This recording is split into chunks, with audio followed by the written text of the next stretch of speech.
Welcome to In the Know, doing it's not exactly a live episode, but it is an in-person episode, one of the rare ones. We've had a few. Hello, Mason. Welcome Hi. back to New Orleans. Yeah, it's good to be here. What brings you down, my man? Why are you here this random Friday in October? My mother wanted to throw my wife and I a baby shower, and so here we are in New Orleans for the weekend. By the last chance I had to actually fly down here in a while. Our first child's due in December, and so here I am. Thought I could take some time and come hang out with you and talk about the Pels a little bit beforehand, though. Beautiful fall weather outside in New Orleans right now. What is it like in Detroit? Why are you not just spending the rest of the winter here? Why would you subject your child to that brutal weather in December? Welcome to the Midwest, to be born in pretty much right around Christmas time. But yeah, it's not bad. It's 56, and it's cold. It's cold at night, but it hasn't gotten to the bad part yet. So but 85 degrees in October is I do miss that. That's for sure. Sounds all bad to me. 56, want no part of it. Anyways, the Pelicans have a game tonight in Birmingham, which is pretty cool of them to go down there. They announced a sellout crowd in the arena over there, which is around 17,000 people. Them venturing into that market with their G League team was a step into gaining a foothold of the region, and now playing preseason games there, I think, is very cool of them to continue to sort of build their presence. So far, the Pelicans have won all of their preseason games but one, which is the most recent one against Miami. Any large scale takeaways from you yet this preseason? No, I mean nothing transformative, right? I mean it's good to see all the players mostly healthy. Seems like Zion's fine. He made jokes about Twitter doctors when we talked to him last, so I think he's going to be okay. But no, beyond the early Garrett Temple minutes of us are freaking out about that shit. I think everything you've seen has kind of been positive. You haven't. I mean, I think the only things you can take from preseason are anything that's just way outside the standard deviation of what you might expect, right? Anyone who looks like really, really good or just was like, what happened to this guy? And so I don't think you've seen any of that. I mean, Trey Murphy's looked great, but you saw how good he looked in a couple of summer league games. So it's not like, I don't know, it's about what I expected. And really, I'm just looking forward to seeing what the actual rotation ends up looking like when the season starts, assuming you've got the fully healthy roster. I don't think Willie has given too many tells on that. We got to see some Zion at the 5 minutes, which I know you were really excited about. But I mean, anything that's come to mind for you? I mean, we've gone a whole training camp, and the starting five have not played together once, and they will not play together. Andrew Lopez reported that Zion will be out tonight. They've also not practiced. Like that's another thing.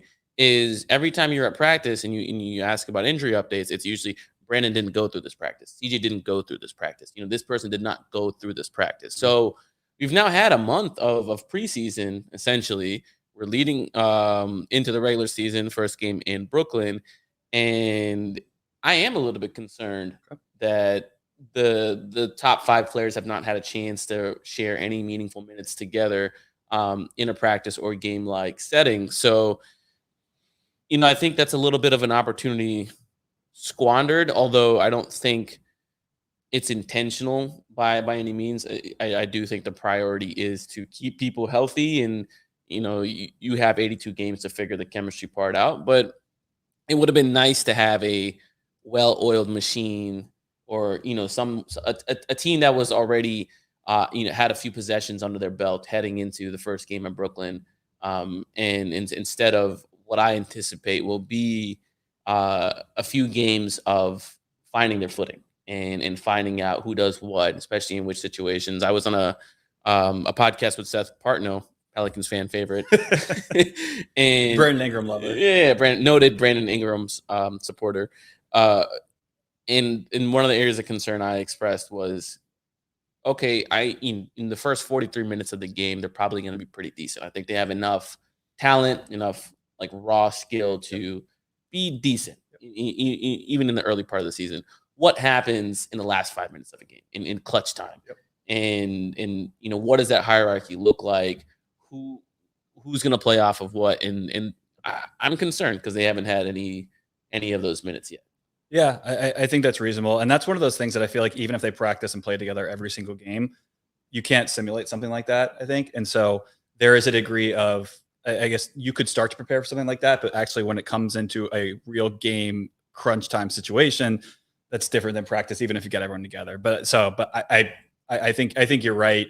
I don't recall exactly. So their first few games, I know they're home openers against Utah. These games are not, I mean, I think some of these teams, even like the Utahs of the NBA, they're going to be the bottom of the conference in the league. Utah hasn't jettisoned all their players yet. I don't think they're going to be a pushover, even as a home opener in New Orleans. The Pelicans should win that game, but I mean, they've still got Conley. They still got not a terrible roster. They've got not a below average roster for sure, but not awful. Sniper, Lauri Markkanen. Yeah, so I mean, Hell's legend, Nickeil Alexander-Walker. Yeah, there we go. Revenge game. What's Didi? Is he? I don't think he's in the league. Oh, he was important. He was important. He didn't go. He go to Utah. I think he's back in Brazil. But no, I mean, so I don't. I mean, these are not games. They play Charlotte though, so Charlotte probably without LaMelo. That should be one that you can just get by and win, regardless of any sort of kind of cohesion for your players. But there are these games that they're not easy, and if a lot of games, even against not great teams, they'll come down to the wire, and then that's where the good teams separate themselves from the bad teams. So the Pelicans are going to have to do that, and to your point, they're going to have to do that without a lot of time together for their core or their finishing five.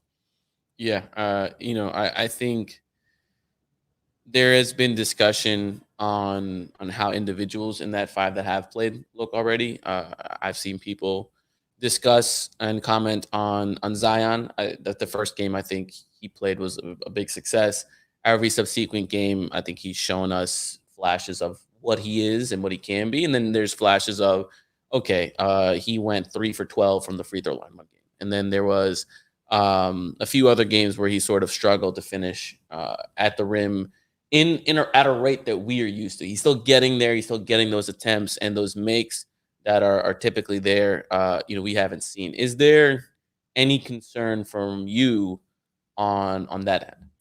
The free throw stuff has been interesting because I feel like he's either been pretty good or just terrible from the line. It's no in between. And so obviously it's small sample size. You can't really, pin it on one specific thing. And so I think I need to see a little bit more, but no, I mean, I'm not concerned in anything big picture wise. I feel like he's getting his footing. He's getting back to playing basketball again. I really don't know what to make of the free throw issues. I mean, he wasn't great from the free throw line before, so it's not like I expect him to suddenly be much better. But I hope to see a little bit more consistency. So I mean, if he shoots 70% from the line, I mean, fine. It's not great, but what you don't want to see is have these games where he gets the line 15 times and he makes 5, 6, 7 free throws. I mean, he's got to be making more than half. And he's going to get fouled because no one wants to give up that automatic bucket, especially when you look at, estimated points per possession of a dunk versus a Zion free throw. They're going to come. He's going to have to get better from the line. Yeah. And what's funny is that even if he shoots like 65%, that's 1.3 points per possession, which is far and away the most efficient offense in history. So it's like, I don't think hack a Zion is a viable strategy for opponents. But we've already gotten to the point where he is basically generating a free throw a minute already. Like he has an absurd free throw rate in the preseason. And yet we're looking at his drives. We're like, oh, that was a foul. That was a foul. That was a foul. That didn't call that. And so I think there's going to be a level of frustration among fans. And Zion himself, we've seen him pull refs to the side already in the preseason, discuss like, hey, like these guys are beating me up every time I go to the rim. And I think that's contributing to some of those finishing issues is he is getting fouled. And but my thoughts on him finishing was when if you look at Stan Van Gundy's season, Zion started that season, the first 10, 12 games, he was only averaging about 20 points a game, and his true shooting percentage was about 55%. And it's normally like 65 or 67% with him. And he started that season off slow. Part of it was He was coming back from the injury he sustained in the bubble. He was trying to figure out how to fit in with Steven Adams and Eric Bledsoe and all that. Great times. Great times. But part of that is I think anytime you come back from a sustained injury in the period of time off from basketball, it's going to take reps. It's going to take just experience of getting your feet under you, getting your legs under you. And I think in preseason, it's tough to comment on because no one's going 100%. I don't think Zion's going. Herb might be, but that's about it. Yeah. Herb is special. No one's going 100%. But I wouldn't be surprised if it takes Zion. If a few games before he finds that game-to-game consistency that we're used to seeing. Like I think, I could foresee a situation where like, okay, maybe the Brooklyn game doesn't look great, but then he just absolutely destroys Charlotte. And then he goes to Utah and does well. And then whatever the next game is, he struggles. And we're like, okay, he's finding his footing. And then by the time we're approaching Thanksgiving or Christmas, he's back to the world breaking Zion that he is. Any concern for you on his ankle? Seeing him make jokes about it to the media, I don't think I have any. I don't think it's a full blown lock that he plays the opening night. That you want to be careful with someone like him, right? And so I expect him to. I don't think it's the end of the world if he has to miss it, but big picture, if he's making jokes about it, I think it's fine. Yeah, I mean, I think he'll play. He played a few possessions after the injury occurred, the roll occurred, and he still scored and got to the free throw line.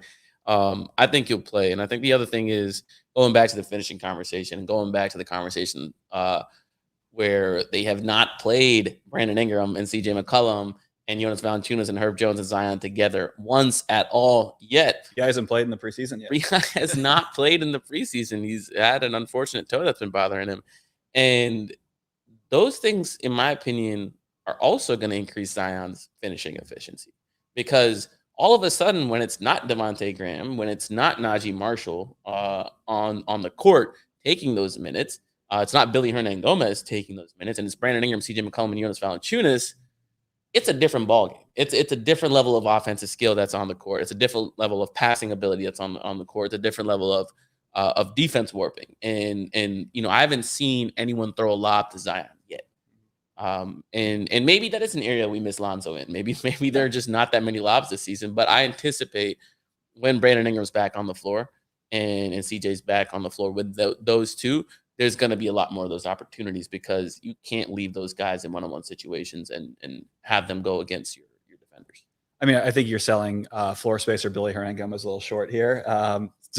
Everyone was taking threes in the preseason, and he made a couple of them. But there's a tangible difference regardless between floor spacing and playmaking, and I think that's the point you're alluding to here because I'm excited to see Devontae Graham with Zion. There are certain players who I think they make sense together, but they're still not as it's not going to give you the same type of versatility and dynamic offense as like a Brandon Ingram will. And so I'm excited to see the different lineups they put Zion in, whether it's he's at the 5 or he's at the 4. There are various guard combinations that they can push up, put together, as well as obviously Trey Murphy to really give him a ton of floor spacing and playmaking at the same time. And if they can figure out the right combinations that do that, as well as make them even passable on the defensive end, because I think that's all they need for this team to really click, is just to be a top 20 defense. If they can be above average, because they can limit transition opportunities from their offensive rebounding skills, then even better. But I think that's one of the things that maybe has helped a little bit, even without BI healthy, is that Willie's had the chance to at least put certain players together and see how it looks. And hopefully, while the starting lineup hasn't seen time together, you see other combinations that you think as a head coach, all right, that fits, that works together. And so maybe we see that benefit, and maybe we see kind of Zion plus bench units just mashing opponents early on. So let's talk about the defense a little bit. I thought the Miami game was indicative of how big of a drop there is from Jonas to Billy Hernangomez. And in both, I think Billy had like a 17 and 10 game, which on paper looks fantastic. But I think it was evident watching him play in terms of like the areas he covers on pick and rolls. The kind of roll man threat he is. I think he was bobbling passes and responsible for quite a few turnovers. There is a big drop off, and I've heard the conversation around. Well, remember me when Billy won the MVP, and I was like, how much of a drop off is there? I think there's a pretty clear drop off there. Jackson Hayes also out, so that's a vertical element that they don't have currently going into the season. Although he was supposed to get reevaluated in 2 weeks, so he's going to be coming up on that pretty soon. We'll see where he's at with his UCL. But I think you make an important point that their defense should be okay because of what you mentioned. And if they limit transition opportunities for opponents, if they limit them both from a scoring perspective, like they're continually taking the ball out of the hoop rather than off of rebounds or long rebounds or turnovers. And if they constantly have to account for the offensive rebounding threats, then there should be a lot more half-court defense for the Pelicans to be played.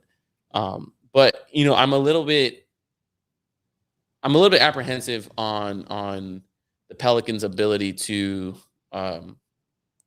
control some of these high-value areas, which is attacks to the rim and three-point attempts. Every team wants to force teams into the mid-range area. Do you feel like they have the personnel at the moment to where they can dictate defenses rather than like have to react to them on the defensive end? Yeah. Sorry. Yeah. I think situationally or matchup dependent. So, I mean, I'm thinking about the first game against Brooklyn, and look, I like Nick Claxton, but they don't really have anyone who's going to really hurt you consistently at the 5.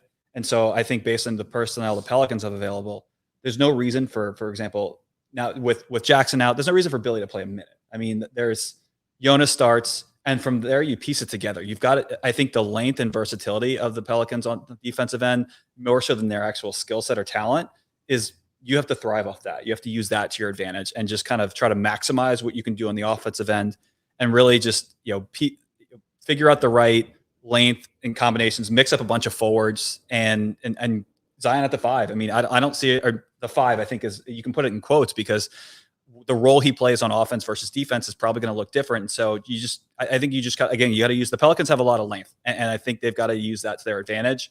And unless there's really a guy who they think is going to beat you possession after possession in the inside, then they can figure out those minutes. What about possession after possession on the outside, like Kevin Durant or Kyrie Irving? I think going to Brooklyn specifically, they will run a lot of Ben Simmons at the 5, and them doing that, spacing that floor out with the shooters that they have, Seth Curry, although he's a bit of a question mark or whether he's going to be available that game or not.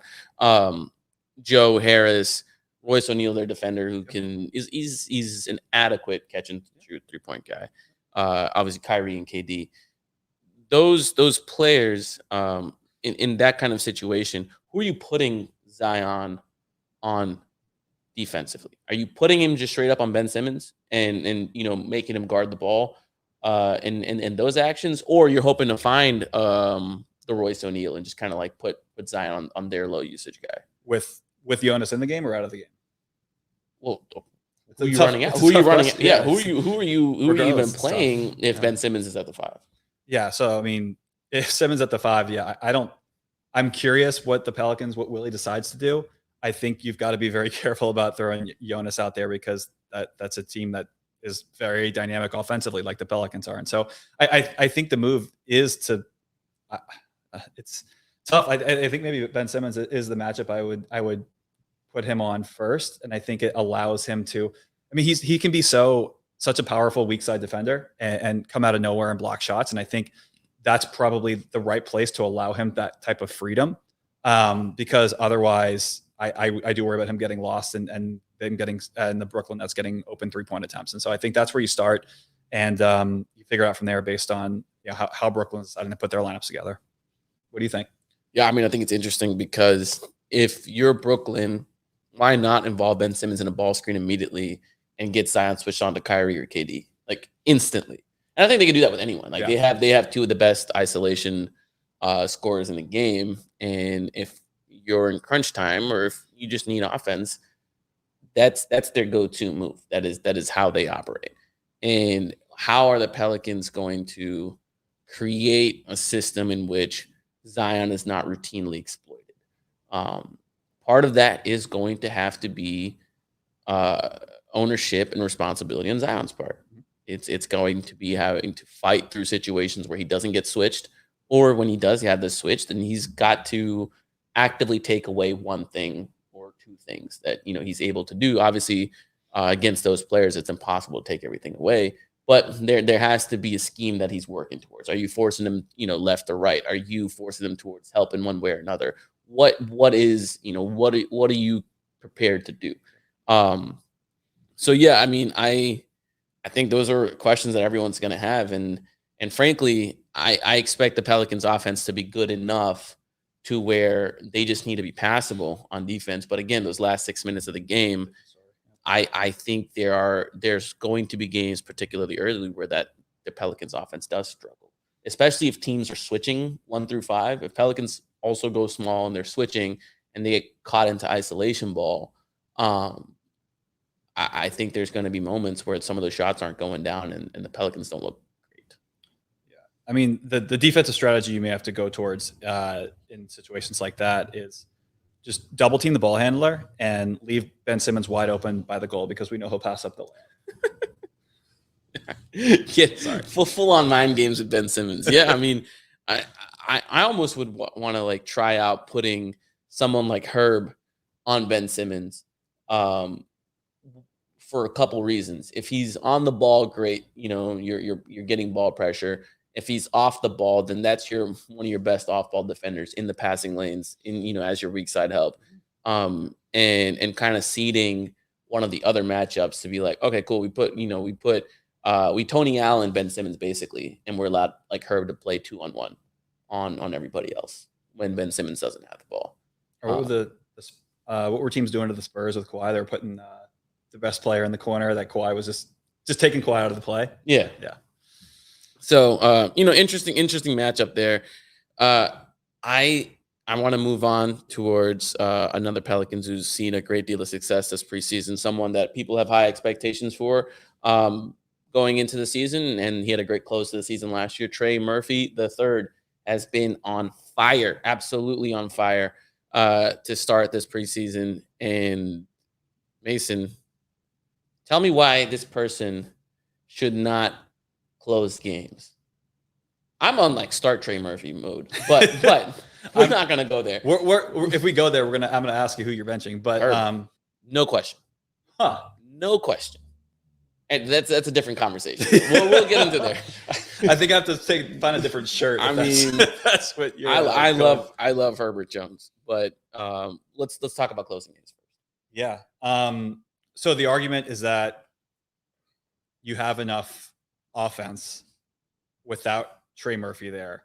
And depends on who you're pulling. If you're pulling out Herb in the closing 5, I have concerns. If you're pulling out Jonas, depending on the matchup, I think it's certainly a plausible option if he proves that he can be at least a neutral defender, which I think, he's still young, and that's still that is unless you're Herb Jones, that's an area where your typical rookies aren't good.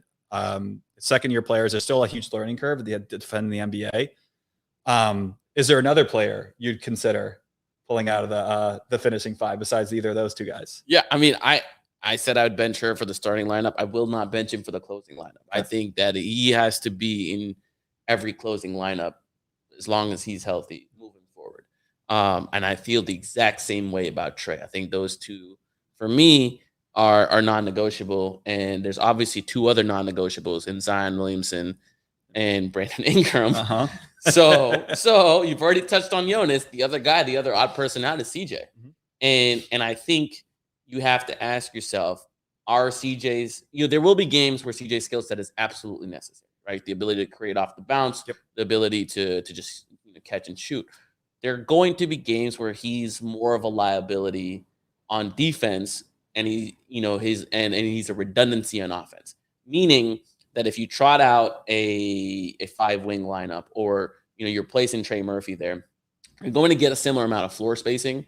And ultimately, if you have the ball in Zion Williamson or Brandon Ingram's hands, then you need less of his offense of CJ McCollum's individual offense, more of his ability to space the floor. And you're already replicating that with Trey Murphy out there while putting a much, much better defender, a much better event generator. We've already seen his ability to generate blocks both on the ball and on the weak side, a much better rebounder. So I ask you this. Can you conceive of a closing lineup for Golden State that did not involve Klay Thompson? No. Right? It makes just no sense. Okay, right. Yeah. It makes no sense to have a 6'8" elite three-point shooter who also plays defense to not close games. Okay. Can you conceive of a Denver Nuggets closing lineup that doesn't involve Michael Porter Jr.? That one's less clear to me, but probably not. Probably not. Probably not. But you look at their bench, it's definitely that, not, right. Yeah, that's why. Yeah. Although their bench to get better this year. Their team is deeper than it was last year. DeAndre Jordan, but no. Look, Michael Porter Jr. is closing games. Right, he's 6'10", 6'11", and one of the best shooters in the league. Right, so you look across the league, and the elite shooters that don't close games are the ones that don't play defense. Right, it's your formerly JJ Redick's, it's your Duncan Robinsons, it's your potentially Joe Harris, but Joe Harris is a much better defender than Duncan Robinson, and I anticipate he's going to close a lot of games for Brooklyn. When Danny Green was in his prime, would any team close games without Danny Green? No. Right? So you have this one player who has one of the most valuable skill sets in the whole league, a skill set that every team searches for, a skill set that elevates the game of every single star, right? When you have that level of shooting, and what Trey's displayed to me this preseason is that he's not a standstill shooter. He is a movement shooter. Right, he's coming off of screens. Those baseline out of bounds plays. He had one against the Spurs. He had one against the Heat, where they're basically they have the someone inbounding in the center setting a screen for Trey, while someone else and Trey is setting a screen for someone else who's cutting towards the basket. And it's a series of screens that basically is either going to generate a free layup for someone who's cutting to the basket because they're going to get confused about the shooter, or it's going to generate a free shot for Trey. And his ability to shoot on the move, his ability to shoot from 35 feet out. That's what he's doing right now. He's playing with that level of confidence. Yep. And when you have Zion Williamson and his rim pressure on the floor, first of all, we have a pretty large sample of minutes where putting the ball in his hands generates the league's best offense. Right? We have a pretty large sample of those minutes with Point Zion. And that was with Steven Adams and Eric Bledsoe. That was with Steven Adams and Eric Bledsoe, and not with a shooter of Trey's caliber. Now you're telling me you have someone who is willing to wait for the ball. We talked about his movement shooting, but when he's spotting up, he's not spotting up at the three-point line. He's spotting up 4, 5, 6 feet behind the three-point line. You know what kind of closeout that generates? You know, like if someone has to help off Trey, like how much distance they have to cover to do that. So I just think of everything he provides you on the basketball court. And I think it's absolutely overthinking it from a basketball perspective if you don't close games with him. And it goes into, hey, I like my vets. And so I would rather close with Larry Nance, or I would rather close with Jonas Valanciunas, or I would rather close with CJ McCollum because Trey hasn't earned that equity. But from a basketball standpoint, to me, it's bonkers. 3 things I think about before making that the norm. First is Zion, Point Zion. We have to be refs tighten up at late in games in crunch time situations. Zion, you've already made the point. Zion gets fouled a lot. Point Zion becomes less effective if the refs start swallowing the whistle late in games. And so if you have CJ off the floor, your creation goes down. So it's BI and then it's Zion. And so I just, the offense, if the Zion is not officiated fairly, there are certain risks to how much creation the Pelicans have on the floor at that point. That's one. So it's not a Pelicans issue. It's is he going to be officiated fairly issue. Second is Trey Murphy's defense. I'm with you. I think the defensive talent is there. The length is obviously there. He's making plays. He's made plays in summer league in the preseason. He's still young. That's going to come. I don't think he's going to be a plus defender, right, with regular. Really? Yeah, I mean, Really? Really? I'm not there yet. Wow. It I takes. think he's going to be great. I don't think he's going to be bad. I think he's going to be a top 3 defender on the He'll be better than Pelicans. CJ. It's going to be That's top four. So I think it's going to be Herb. I think it's going to be Jose. I think it's going to be Dyson, and then I think it's going to be Trey. I think he's a better defender than Larry Nance. Interesting. In what he's going to give you. I just think there's more of a learning curve, and not, I mean, Herb Jones is immediately a plus defender and like that. And he was I know he played 3 years for his college. I don't remember, but hold on. Like Trey was a plus defender already. Hold on. Keep talking. I'm looking this up. Okay. So those are 2 of the things. The third is, I don't remember what I was going to say. I had these 3 things and there was a third one. I'll come back. So youth, defense, creation. I don't remember what the third one was. Oh, well, it'll come to me. So here's my pushback to you. If you need more creation, keep Trey on there. Put CJ on there. So you have a guard out there. All right. So you have CJ, you have BI, you have Zion. Those are your creators. You have Herb as your catch-all defender, and Trey Murphy as your X factor. You're someone who you already have the gravitational force of Zion, who has just the density of like a neutron star just going at the rim, right? Yeah. Why would you not have the equivalent gravitational pull on the other end of the court with Trey Murphy? And all of a sudden, when teams are forced to pick their poison, and you have 3 off the bounce creators, what are they supposed to do with those situations? Yeah, so that was my third one, and it's very much third in terms of my concerns. It's probably not enough to go away from what you're thinking, but do you think Trey Murphy has that gravitational pull on from the start? What does it take? Because we know that 3-point efficacy, the attention that defenses give to some of those players, it lags, and so you've got to really prove it before defenses are really willing to just actually have to make a conscious choice to go out. And maybe they still won't, but your response can be, all right, then Trey's just going to make it rain from 3-point range, right? Exactly. So why do I care if they don't guard him? They want to give him an open 3. That's a problem for me. Yeah. So whereas I think CJ is immediate, defenses care about that. And so it is certainly going to be a pick your poison. And so again, I'm not saying that it's the wrong decision. I'm just saying that I see certain risks in the outset, and I think CJ's the easier choice. But I certainly see a world in which Trey Murphy, if he is a plus defender and really doesn't give up much on that end, if the difference between CJ and Trey Murphy's defense is wider than the creation advantage that CJ McCollum gives you, then to me, yeah, I think that's certainly a move you can make. I wouldn't do it all the time. I worry about CJ seems like a real team first guy, but I worry about him consistently not playing in closing minutes. Like I don't necessarily want that all the time, but I get where you're coming from. So to bring this conversation in more of a real space in terms of what's actually going to happen, we are probably a year away from any CJ doesn't close games conversations. At least a year away. He just signed his extension. He had a good year. He has enough cachet. And again, veteranosity to where I just don't think it is a conversation. It is a word that is just shout out Seth Partner. We are using this because of my frustrations with Garrett Temple and coaches routinely playing vets when they're not supposed to be playing. But I think we're at least a year away from any real you can't play CJ in those minutes conversations. At least a year. So what's been the buzz around the team and what is the general understanding at this moment is it's Larry Nance that will close games at the 5. Huh.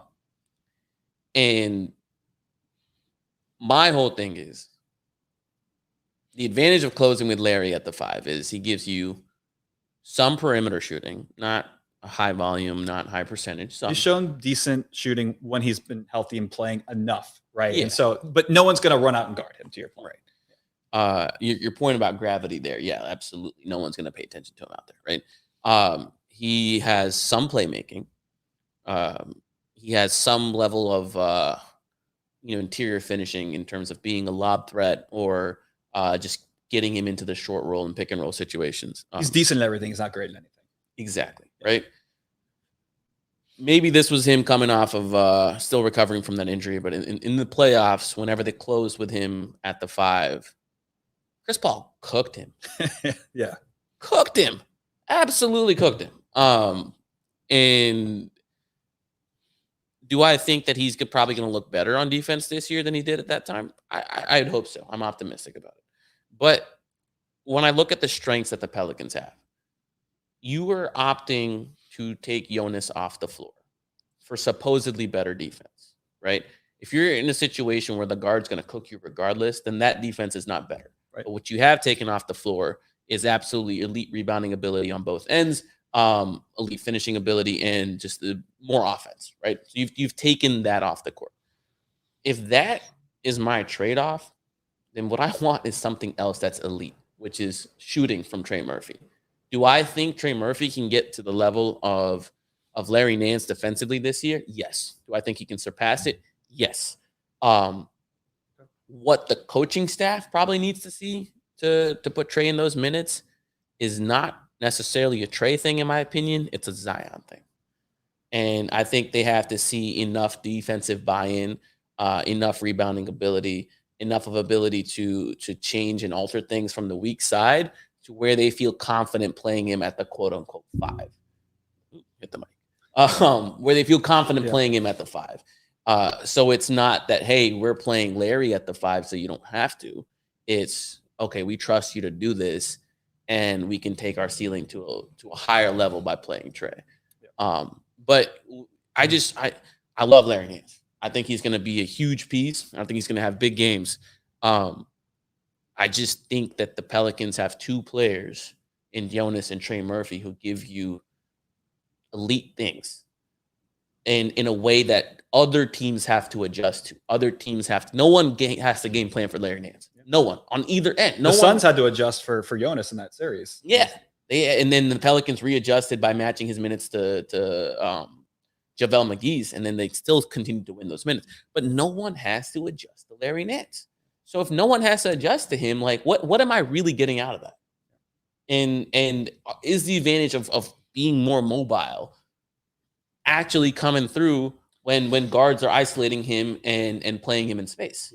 Yeah, I do agree that I would play given the choice to close games between Larry Nance and Trey Murphy. I would pick Trey Murphy.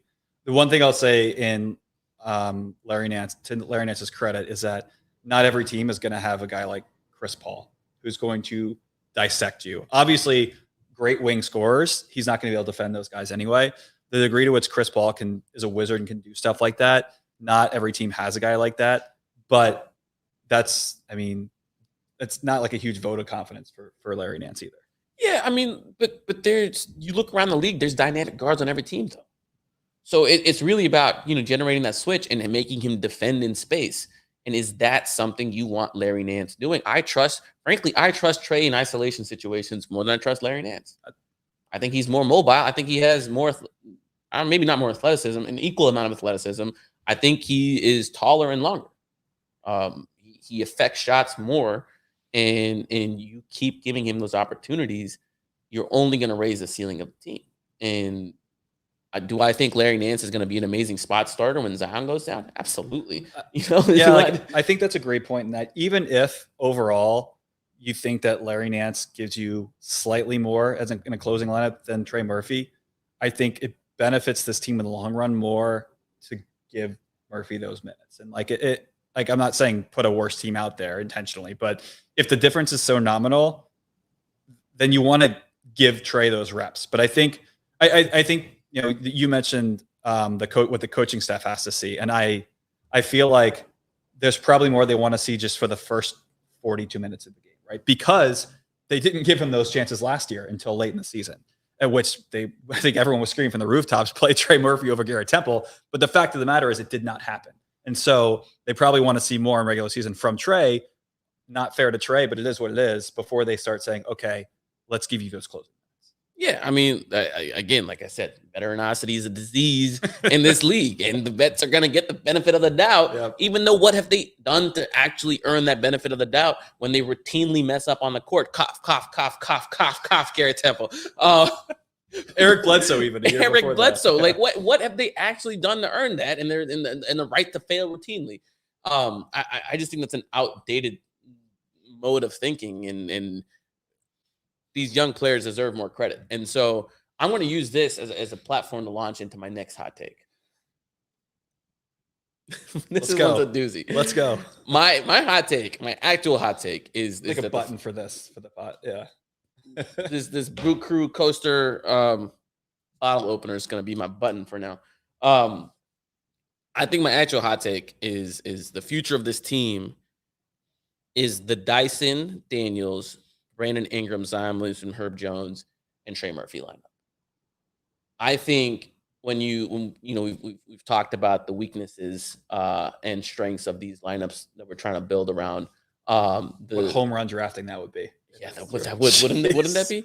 When we talk about the strength and weakness, yeah. I mean, so Dyson in a perfect world continues to grow as a creator and connector. And gives you and a shooter. I mean, that's going to be key. He's got to be 35% from three. He's got to be Larry Nance-esque. He's got to be Solomon Hill-esque. Whatever Larry Nance is giving you, right? Because that's the bar that we're working with is Larry Nance's level of shooting. Yep. What does Dyson give you that Larry doesn't give you? He gives you playmaking. He gives you ball handling. He gives you, in my opinion, much better defense already. On the ball, off the ball, his rotations are amazing. His rebounds really good. If you look at Larry, I don't want him to keep ragging on Larry Nance, but if you look at Larry Nance's, and this is something that Seth Partnow informed me of, his on-off splits when it comes to rebounding, like he doesn't make teams better in that space. Which is a problem alongside Zion. Which is a problem in any small ball lineup. Yeah. To be effective as a small team, you have to clean the glass. You have to avoid giving up offensive rebounds. And when looking at Zion, Brandon Ingram, Herb Jones, and even Trey Murphy, none of those players are individually strong rebounders. I think, like Brandon's good for his position.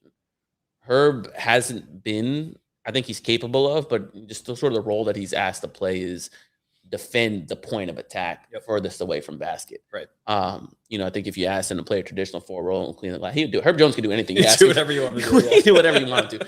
Lock himself in the gym for like a month and he'll be good at it. Yeah, I mean, I think so. I mean, he was a really good rebounder in Alabama. So I think it's there. It's just that's not been his role. We would want to see more of that from Zion. I am optimistic we're going to get more rebounding from Trey.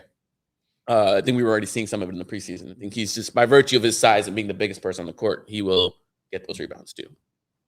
So Dyson is someone that juices your rebounding a lot.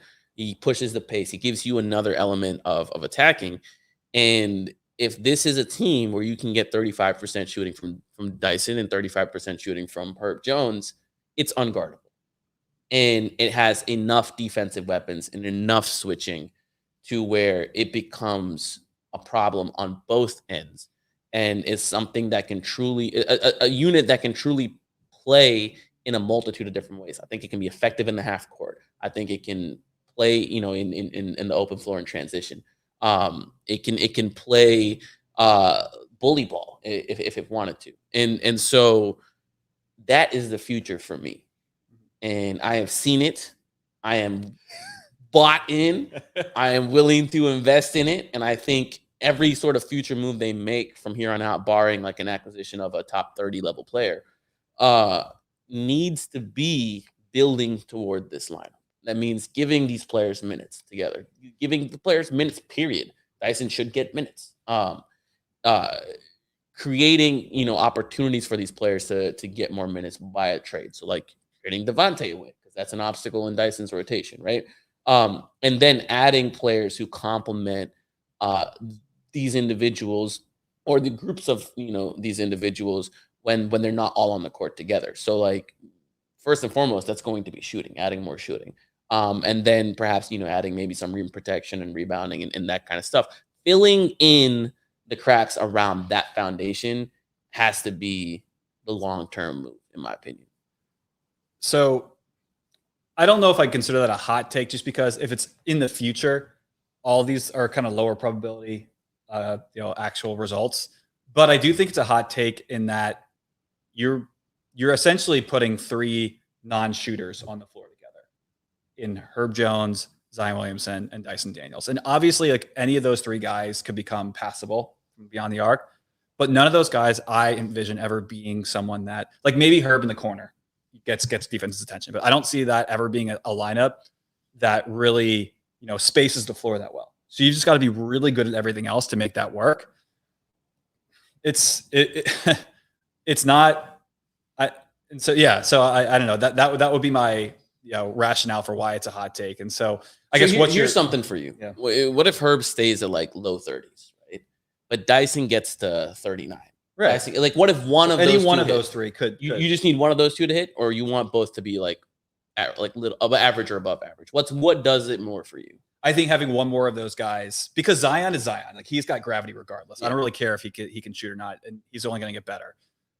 If one of Dyson or Herb becomes a guy who can shoot well enough for defenses to care, so that's not 35, that's like 37%, I think, then I see the vision. Otherwise, I think you're right. I mean, that might be your starting 5, but it might not be your closing 5. And so you may need another shooter out there. So that's the key question for me. But otherwise, I mean, everything else, that team, it's got the versatility, to your point, it's got the rebounding. And that's something that I feel like we probably should have been talking about more earlier on in this podcast, about the finishing 5, and that being such an important aspect of closing with a smaller lineup. But yeah, I mean, it would be fun if they can create the spacing and shooting to make it viable. It's a really attractive lineup. And my only counter to that is I don't care what Dyson shoots. He's never going to be someone defenses care about when Zion and Brandon Ingram are on the floor. So like by definition, when those 2 are on the floor, you only have a fixed amount of resources you can allocate from your defense. And Dyson can shoot 41%. Defenses always opt to stop those 2 first.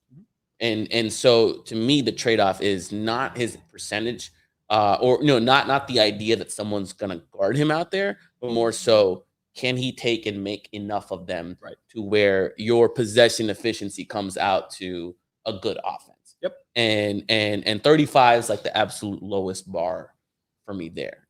It's a little higher for me. I hear you. But yeah, I agree. Like 30.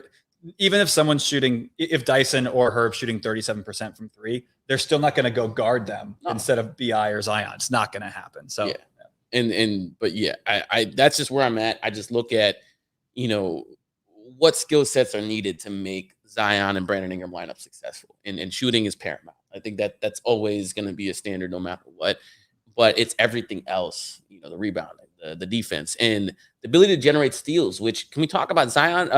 Dyson averaging 5.3 steals per 36. Deflections like off the charts too. Yeah, I mean, that is absolutely crazy. When you are able to turn the offense, or I guess the opponent, over at that high of a rate, especially after not playing in summer league like at all, pretty much. Yeah, it does so much. I don't anticipate him to come out here and average 5 steals a game, but you even get 2.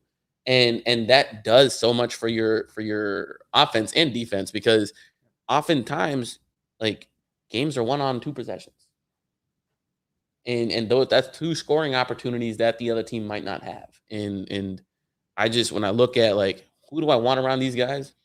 Obviously, I want Herb out there. Obviously, I want Trey out there. What fits? And some might say you might need some rim protecting type of person, but I think you can get enough pseudo rim protection from Zion, Herb, Trey, and Dyson. I'm 100% agree with you there. I think that the ideal state of this team with Zion, I don't think it can be someone who's like a traditional 5, a rim protecting 5. You've got to do that by committee almost. And so to that point, yeah, Dyson seems like a great guy to have in that group. So yeah, I don't see the way that this team truly gets unlocked if there's not a combo of Zion plus one other kind of hybrid 3-4 or 4-5 as your front court guys. The other thing I want to touch on is what I hope this team is going to do this season, and in any of their units, is find a way to generate space from their non-shooters, is to use them to screen their other shooters off the ball. So what I mean is that if Jonas is on the court, no one really guards him at the 3-point line. But if someone's like really like poaching off of him or hanging in the lane, then maybe Jonas is on the other side of the court setting a pin down for CJ McCollum. And if he's setting a screen, then CJ is one pass away from an open three unless that big steps up. So that creates space. And so continuing to utilize your non-shooters to set screens for your shooters off the ball, because you put the ball in Zion's hand, that's space. Like someone's going to have to check up on him. Otherwise, he's just going to take that space and run you over. Same thing with Brandon Ingram. He's going to do that. So if, on the strong side of the court, you have the ball in your best player's hands. On the weak side of the court, you have your non-shooter setting like screens for your shooters. That's going to create a lot of open lanes, in my opinion. And that's going to hopefully be a staple of their offense, both when they're running, traditional lineups and then non-traditional lineups where you have situations where Dyson's playing. Like if you use Dyson to set a screen for somebody, they're going to have to switch that. Well, beyond just the switching, it makes sure that you can't just sag off as a defender on the weak side and just have your eyes locked on who's got the ball. You've got to be paying attention to your man, because if you get screened and your guy gets open for three, that's it. I mean, so there's got to be that kind of action. Make sure that, and that's like how JJ Redick was often used, right? Same concept. You've got to make sure that defenses can't just relax when they're playing off the ball, and that's the perfect way to do that. Absolutely. And there was a play in one of the games, and it was really simple. It was just a basic dribble handoff from Zion to Trey Murphy. Like Zion probes the defense just a couple feet, takes two with him for 1 second, and then, takes Trey's guy who was close to him, and then Trey just, loops behind Zion. Zion just pitches it back, and Zion sets a wall of a screen on two people, and he doesn't even have to make contact. It just takes that fraction of a second for Trey to get his shot off, and that's you can generate that look every single time. Just wait with for Trey Murphy, the first moving screen that gets called for Zion, because he's just a wall of a person. Yeah, he's just a wall, and someone's gonna fall down like trying to run through it, and it's gonna get called at him. And it's gonna be if you're a Saints fan who is looking at this Pelicans team and kind of increasing your fandom, let me tell you, you're gonna feel right at home arguing about the refs probably with Zion Williamson as part of this team, because he's gonna be reffed. I think at some point the pendulum starts to turn. He starts to get a little more reffed fairly, but it's going to be. I think it's going to be tough for a bit, just because of the type of player he is. And so if you're into rooting yelling at referees, and you're going to feel right at home, Saints fans. So come on. Welcome aboard, Saints fans. That's all I have to say. Are there any other players you feel like have stood out? I do have one. I don't know if it's just preseason stuff, but it'd be nice if this carries into the regular season. I think we're going to say the same guy. Is it the other rookie for this, or the other second-year player for this Pelicans team? Yeah. I mean, so I will give my take, and but I won't go on for long, because that was one of my big things in the before the season, when I went to a couple other kind of Pelican season previews, was Jose Alvarado just kind of like a gimmick player? Because all the advanced metrics had him as a super impactful, one of the most impactful rookies in the class, drafted or not. But a lot, you watch him play, and he's all hustle. And obviously there was always all the come from behind steals that he would make. Even got Chris Paul in the playoffs. But at the same time, he's not a great shooter. He's undersized. And so you look at those two things by themselves, and you ask, can he really be a plus player, have a really strong, be a rotation player for a good team, and without becoming a better shooter? Because he's 6 foot. He's not ever going to be a great defender, just because he can only do so much with his size, right? And so I think the preseason has shown me that he was not a gimmick, but I think he can be an impactful player here. I still don't know how much so, but I'm curious what your take was. Yeah, I think part of what I've seen in this preseason is more of a willingness to score. I think last year that didn't exist. Part of being a rookie, part of finding your footing as an undrafted two-way player. Whatever the case is, there were several conversations and media interviews where he was like, yeah, BI keeps telling me to score, to shoot. We're better when we do that. And in the preseason, and presumably because there are no stakes in the preseason and everyone plays with confidence, but he's been aggressive. He's been aggressive in getting to the paint, which is one going to be absolute key in terms of generating easy looks, whether it's him taking the shot or just drawing the defense in. but that doesn't work. His ability to penetrate doesn't work if he's not willing to score. And so he talked about how he's worked with Tony Parker. Yeah, if he can get that little floater, if he can get that little spin move, and he's willing to put that up multiple times a game. There are a few better comps, I think. Yeah. Another one is Chris Paul, but we don't want to go there.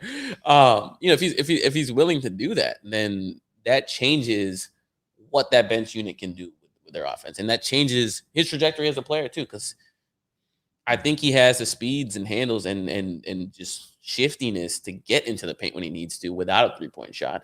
And I'll talk about that 3-point shot in a minute. But if he's getting there and scoring, all of a sudden that's going to lead to bigs coming out and contesting that, and someone going backdoor, and maybe that's a lob, maybe that's a dump off, maybe that's something that's a pocket pass to Jackson Hayes back there, and that's just a dunk, right? I would love for him to become like a Tyus Jones level player and Tyus Jones for the Grizzlies proved that he could be a capable starter while Ja Morant was out, but runs one of the best units. He is one of the best bench units. He's been a tremendously impactful player for his whole career, and it's because, one, he's mistake free, relatively low turnover, which is what Jose Alvarado is. Two, he provides you enough scoring. He's not a high volume 3-point shooter. He's adequate, right? And I think Jose can get there. I think he can be adequate at shooting. He's certainly been shooting really well in training camp. Hopefully it carries over. I don't think he's going to be someone that shoots 6 or 7 times a game from 3, but if he shoots 3 or 4 times, he shoots around 37%. I think he's going to be fine. Most of those are probably going to come off the dribble. And if they're coming off the catch, it's because he's playing with some of the stars. And I think he's going to be adequate there. But the fact that he's not turning the ball over, he's generating turnovers from the other team, and just capable of setting the table, and he can defend his position adequately. That is a lot of floor raising. That is a lot of floor raising for any unit. A lot of reason why Chris Paul teams and Chris Paul minutes are so successful is because he doesn't mess up. Yep. And he plays good enough defense. He takes all of that low-hanging fruit. And if you have one decision maker who is capable of orchestrating an offense like that, that just raises the floor of your teams. And I think Jose is going to do that to an extent for the second unit. And I think there's going to be games, and in fact, it would be my preference if CJ misses games, that Jose be the starter rather than Devontae. That would be my preference. Yeah, I definitely agree with you there. And that was where I was going to go, is the concern I have above all else rotation wise is Jose and his minutes not getting enough. I think just even seeing what would the pecking order in preseason, not necessarily the total minutes. I don't think you can evaluate that too much, because the second half things get wonky, players sit. And so I don't really look at the total minutes, but what's the rotation sequence in the first half has been what I been paying attention to. And I'm worried that Jose maybe still won't get the minutes that I feel like he truly deserves from the outset. I'm hoping that the Garrett Temple stuff won't persist, and he's not going to get rotation minutes. But even just to your point, the Devontae versus Jose minutes, I think a lot of it should be catered to maximizing some time with Devontae and Zion, just because I want to see how that looks. But I do think that this backup point guard for this team is Jose Alvarado, and if I do not want to see him getting fewer minutes than Devontae Graham. See, I believe in the fact that Devontae can be better, yep. But when I look at it from an actual, do I want to invest minutes in finding this out perspective, what am I actually getting with those Zion and Devontae minutes? What are you actually hoping, right? The question is, someone's going to defend Devontae. It's not. You're not opening the lane for Zion, because we've seen, even when he's on the floor with Brandon Ingram, he's just going to take all of the defense's attention, right? So I don't think there's any net spacing that's generated. So then you're like, all right, we have someone that puts up a high volume of 3-point attempts, which is not someone the Pelicans have on the roster outside of CJ or Trey Murphy. So that is unique. But if he's not hitting them, then what you're really hoping for that combination to produce is, on some nights, it gives you enough threes that can either get you back in a game or really open a game up. And it can be some quick offense. But when that happens, and that's going to happen more, when that doesn't happen, and that, I think there's going to be more nights than where he's bad, then he's good. Then what is he giving you? The sole purpose of that combo is to generate more 3-point looks and hopefully cleaner ones that he can hit. But I just that doesn't move me, right? Like I rather maybe generate. And this is funny because my next point was going to be like I feel like the team needs to take more threes, but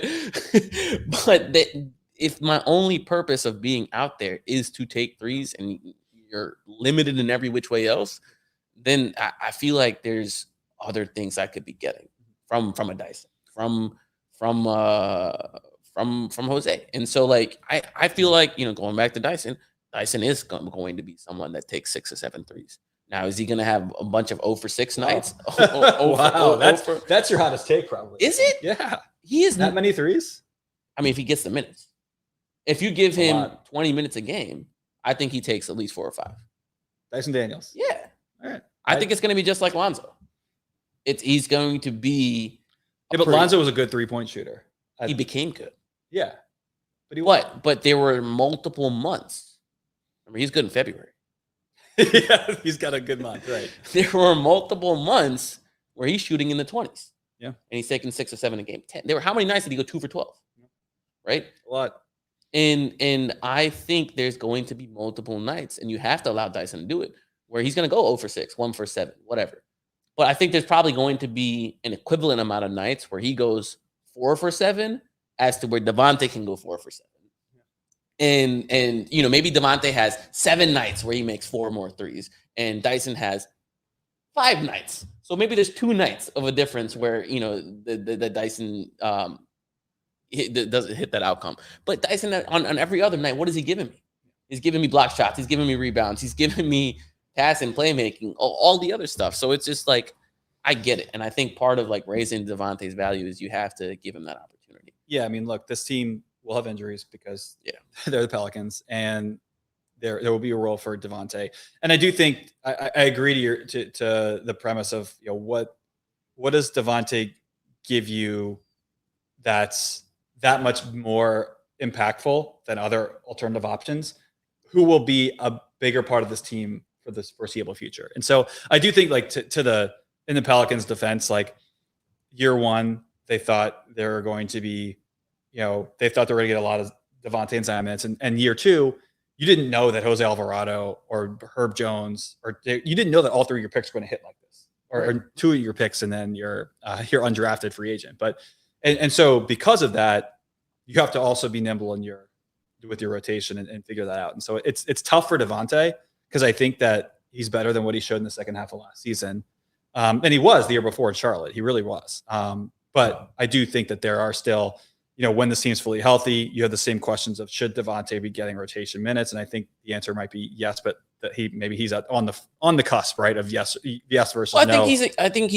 He was a positive player last year, particularly in the first half. Yeah, well, he started games for them. And that was a good lineup. That lineup crushed opponents.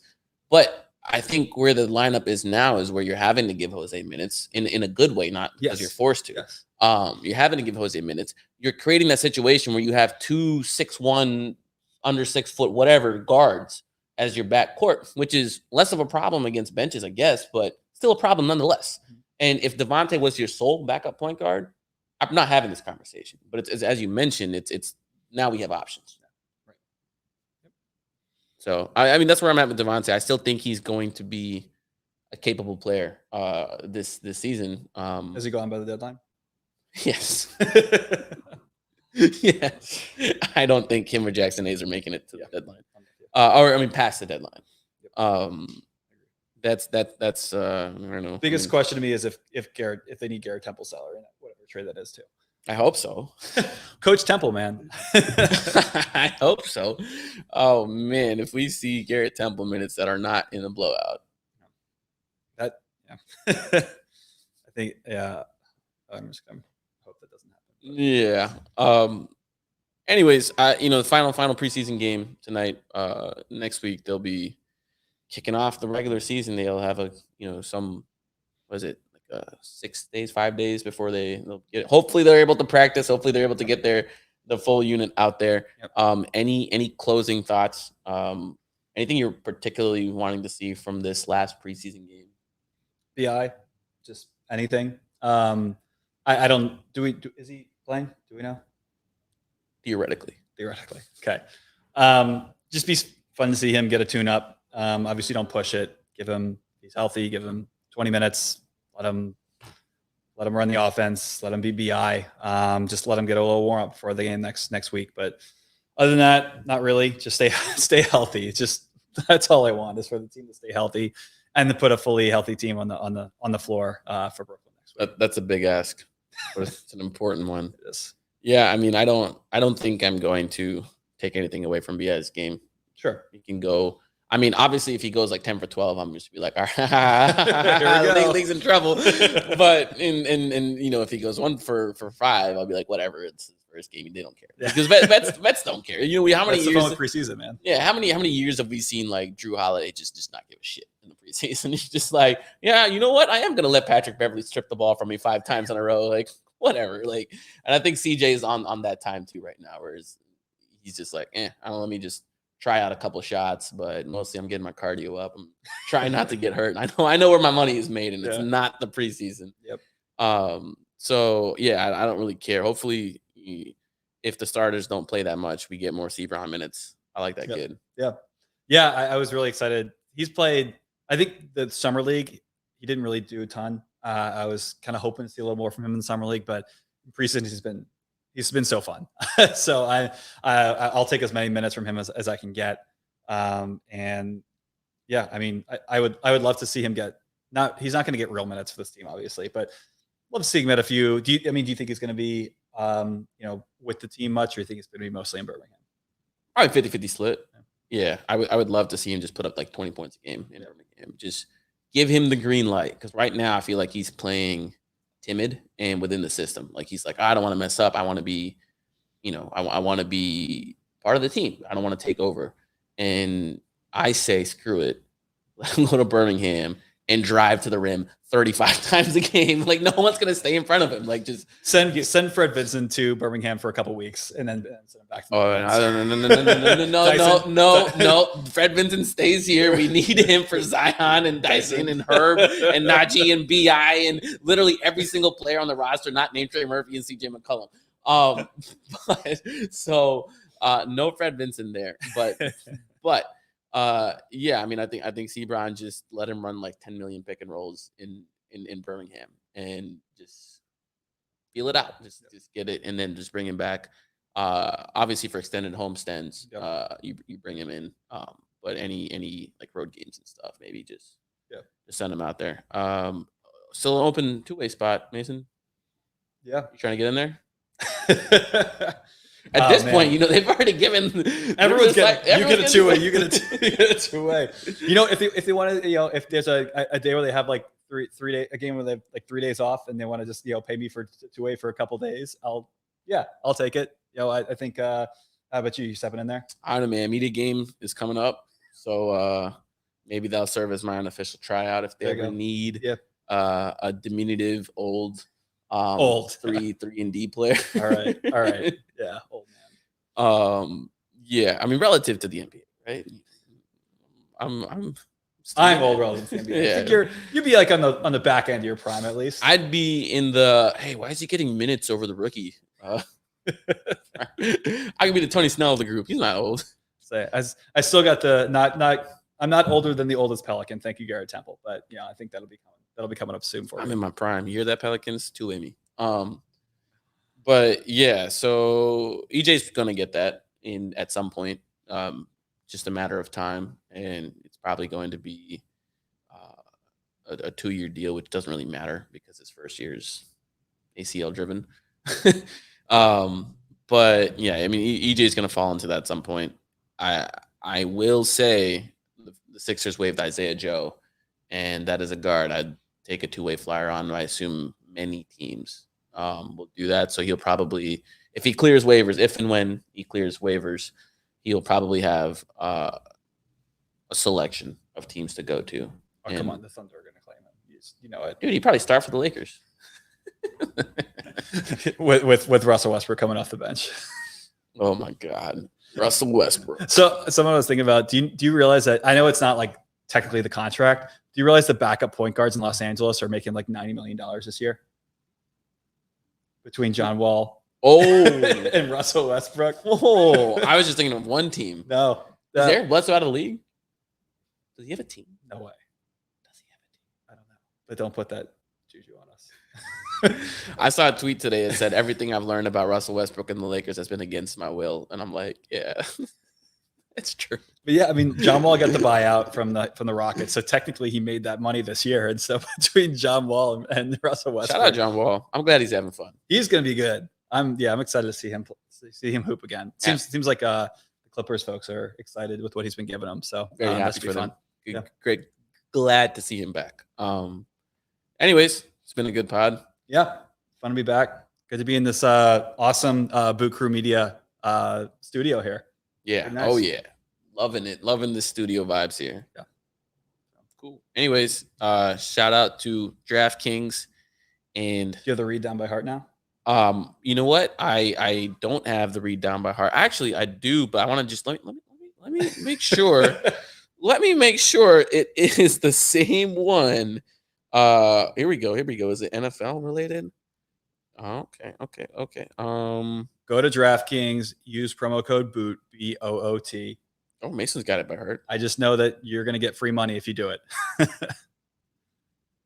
You know, I don't see this week's read. So, but the promo code BOOT will probably give you if you bet $5 on any NFL game. That was the previous one. Bets, you get $200 in free bets. So bet on the football games. You know, I will every single week. I bet like a degenerative football gambler here, who certainly knows every player in every team. So place $5 in bet and get $200 in free bets and using promo code BOOT, which is for some reason not on the screen. So let me spell it out for you again. BOOT. They're fun. I'll say I've been doing. They push you a lot of kind of like odds boosts, and so I've been, some of you know, I'm a Yankees fan, so I'm throwing some $5, $10 bets with the boosts on some of the Yankees playoff games, and so it's pretty fun. You get a lot of good odds increases if you have some games you care about throwing a few bucks on. So yeah, just know that minimum eligibility rules and restrictions apply, and actually, I'm pulling this one up. There we go. And this one's about the NBA. Let's go, folks. The NBA is starting. So the promo code BOOT still applies, but bet $5 on any NBA money line bet. Oh, I will do this. I know the NBA.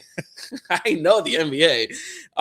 And bet $200 in free bets. By the way, like, I'm pounding the Suns under this year, and the money line on any Charlotte game. Oh my god, Charlotte's gonna stink this year. And anyways, bet $5 on NBA any NBA money line and get $200 in free bets. Minimum age restrictions and eligibility restrictions apply. If you or anyone has a gambling problem, please call 1-800-GAMBLER. That's 1-800-426-2537. So shout out DraftKings and shout out Royal Honda and Company Burger. Catch y'all next time.